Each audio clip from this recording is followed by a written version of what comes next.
விழுப்புரம் மாவட்ட தடகள சங்கம் சார்பில் போதையில்லா தமிழகத்தை உருவாக்குவோம் என்ற தலைப்பில் மாநில அளவிலான மாரத்தான் நடைபெற்றது.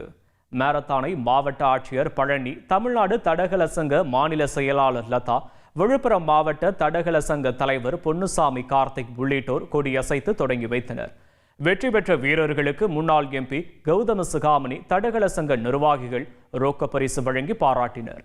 போதை பழக்கத்தை தமிழகத்தில் ஒழிக்க வேண்டும் என்றால் இளைஞர்களின் விளையாட்டு ஆர்வத்தை அதிகரிக்க வேண்டும் என்று பொன்னுசாமி கார்த்திக் கூறியுள்ளார். ஸ்போர்ட்ஸை பொறுத்த வரைக்குங்க, அதாவது ஒலிம்பிக் பெரிய பெரிய கேம்ஸ் அது ஜெயிச்சா மட்டும்தான், அது ஒரு பக்கம் கண்டிப்பாக ஜெயிக்க தான் போராடுறோம்.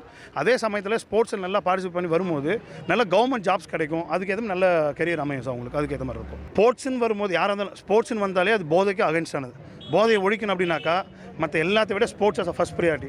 ஸ்போர்ட்ஸ் எல்லாருக்கும் தெரிஞ்சிட்டாலே கண்டிப்பாக போதை பார்த்தீங்கன்னா ஓவரால் தமிழ்நாட்டில் இருக்காது, மொத்தமாக ஒழிஞ்சு போயிடும் சார். ஸ்போர்ட்ஸ் இருந்தால் போதை டோட்டலாக ஒழிஞ்சு போயிடும் சார், அதான் நோக்கம். செய்திகளை உடனுக்குடன் தெரிந்து கொள்ள உடனே சப்ஸ்கிரைப் பண்ணுங்க.